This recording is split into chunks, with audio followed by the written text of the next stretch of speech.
कौन सा ऐसा मुल्क है जो 7,000 यानी कि इंडिया यहाँ से मार करे दिल्ली से और जाए मिसाइल यूरोप? जो इंडियन फौज एक नेक्स्ट लेवल पे सोच रही है। राजनाथ सिंह साहब ने जो स्टेटमेंट दिया है जिसमें उन्होंने आपकी आर्म फोर्सेस के लिए कहा है कि वो एकदम रेडी रहें और नेबर्स पे नजर रखें।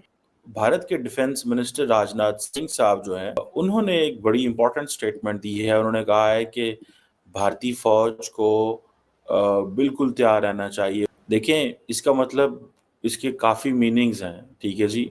इंडिया बेसिकली अपनी आर्म फोर्सेस को ट्रांसफॉर्म कर रहा है। इंडिया की जो कैपेबिलिटी डेवलपमेंट है, ठीक है, उसके ऊपर बड़ा काम हो रहा है।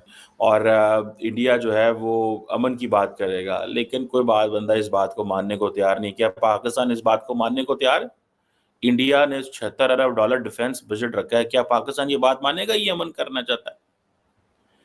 भाई, इंडिया ने इंटरकॉन्टिनेंटल बैलिस्टिक मिसाइल बना ली है। क्या पाकिस्तान ये बात मानेगा कि इंडिया अमन की बात कर रहा है? इंडिया ने जो अपना न्यूक्लियर ट्राइड कंप्लीट किया है, क्या ये पाकिस्तान मानता है कि ये इंडिया जो है वो अमन की बात कर रहा है, जबकि पाकिस्तान के पास न्यूक्लियर ट्राइड नहीं है? हाँ, अगर इंडियन पॉइंट ऑफ व्यू से देखें तो वो कहते हैं हम सच्चे हैं। वो कहते हैं चाइना के पास न्यूक्लियर ट्राइड है।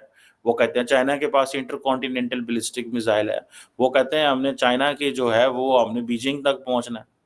हमने हमारे जो टारगेट हैं, अब फॉर एग्जांपल इंडिया के ऊपर जो इंटरकॉन्टिनेंटल बैलिस्टिक मिसाइल की जो क्रिटिसिज्म हुआ है या उनके ऊपर उनको देखा गया है, क्या है भाई, India is emerging as a bigger player. Target बेशक 8,000 किलोमीटर।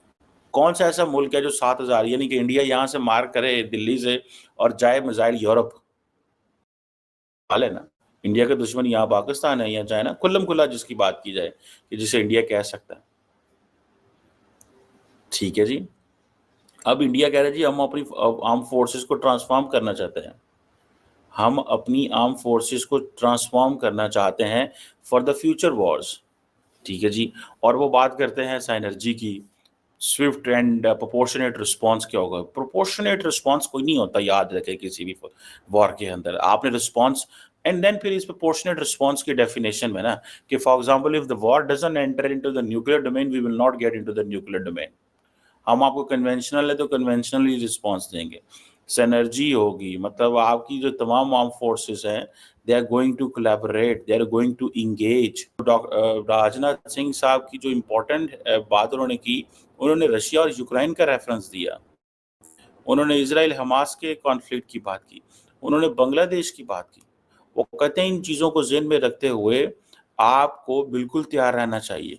लेकिन ज़ाती तौर पे अगर मुझे आप पूछें तो मुझे ये लगता है, ये महसूस होता है, आई बिलीव इन दिस, कि किसी न किसी जगह पे, किसी न किसी जगह के ऊपर जो ये जो जो राजनाथ सिंह साहब की बात है और ये जो कह रहे हैं कि बी प्रिपेयर्ड, हर वक़्त तैयार रहें, ये कोई मज़ाक थोड़ा ही है। जो इंडियन फ़ौज एक नेक्स्ट लेवल पे सोच रही है, ठीक है जी।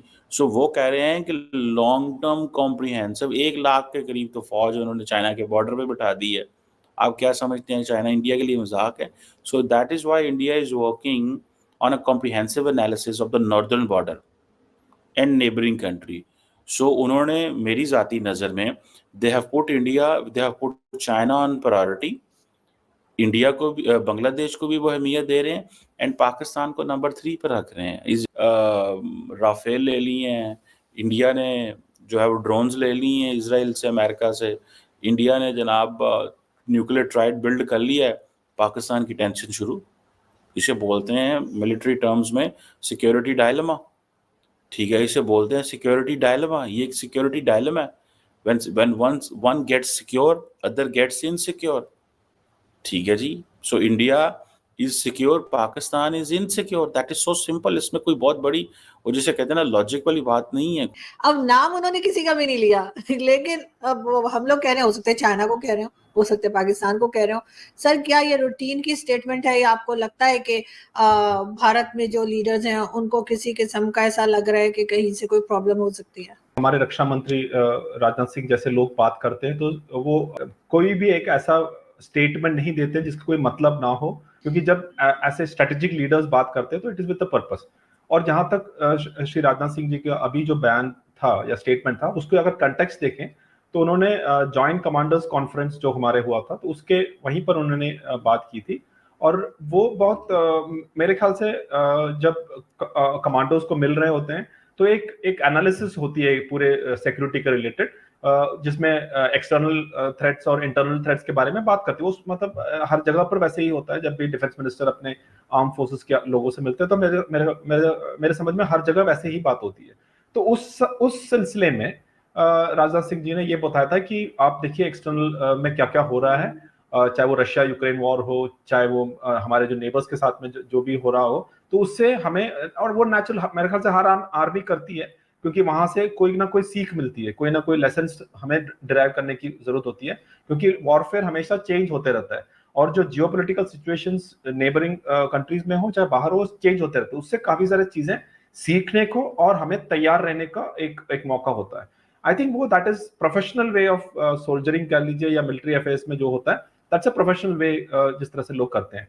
तो उस सिलसिले में राजनाथ सिंह जी ने कहा था कि जो बाहर के देशों का साथ में जो है उसके ऊपर एक वो होना चाहिए, और उससे हमें जो भी सीख मिलती है उसके ऊपर एक नजर होनी चाहिए। वो एक मेरे ख्याल से मैं उसमें ज्यादा कुछ I don't read too much into it. और उन्होंने एक और चीज कहा था कि be prepared for the unexpected. ये एक उन्होंने कि जो एक असंभव तरह से कुछ चीज होती है तो उस चीज के लिए तैयार। वो मेरे ख्याल से अगेन हमेशा आर्मी जो है वो अनएक्सपेक्टेड से ही रहते हैं कि भाई कब कहाँ से क्या नया कुछ हो जाए, सिचुएशंस कब कैसे चेंज हो सकता है। जब भी हमारा चाहे वो घर हो चाहे देश हो, हमारे बिल्कुल नेबर में कुछ अगर प्रॉब्लम होती है, चाहे वो आग लगने वाली हो, चाहे कुछ भी हो, चोरी हो या डकैती हो, तो उसका प्रभाव तो हमारे घर पे भी पड़ता है। कारण है कि हो सकता है कुछ डायरेक्ट पड़े, और हो सकता है कि एक जो माहौल होता है वो खराब तो होता ही होता है, क्योंकि बिल्कुल नेबरहुड में अगर कुछ भी होता है तो मेरे ख्याल से नेबरहुड में हमारे भी जो भी देश है वहां पर जो कुछ होता है तो उसका एक डायरेक्ट और इनडायरेक्ट इफेक्ट तो भारत पे पड़ता है, और इसी तरह से जैसे भारत के ऊपर जो भी होता है वो उसका इफेक्ट बाकी जो देश है उनके भी पड़ता है। भारत और पाकिस्तान को कुछ दशक पहले एक ही लाइन में दोनों का नाम लिया जाता था, लेकिन अब वक्त बदल चुका है और ये पाकिस्तान को समझ में नहीं आ रहा है कि भारत और पाकिस्तान के बीच अब ज़मीन और आसमान का डिफरेंस है। हालांकि एक वक्त था आयूब खान के ज़माने में पाकिस्तान भारत से ज़्यादा अमीर होता था और पाकिस्तान के पास ज़्यादा पैसे थे, उनके लोग भारत से ज़्यादा खुश थे, लेकिन वहाँ पे रिलीजियस रेडिकलाइजेशन इतनी तेज़ी से बढ़ा ज़िया उल हक के आने के साथ ही। और भारत की बात करें तो भारत में स्लो एंड स्टेडी ग्रोथ होती रही, जिसके डिविडेंड्स आज भारत के सिटीजन्स और भारत को मिल रहे हैं। और अब ये बात हो रही है कि भारत और पाकिस्तान का दूर दूर तक कोई मुकाबला नहीं है। हालांकि अभी भी पाकिस्तान के कुछ एनालिस्ट और विशेषज्ञ हैं जिनका ऐसा मानना है कि भारत के सामने पाकिस्तान खड़ा हो सकता है, लेकिन उनकी ये गलतफहमी भी जल्द ही दूर हो जाएगी।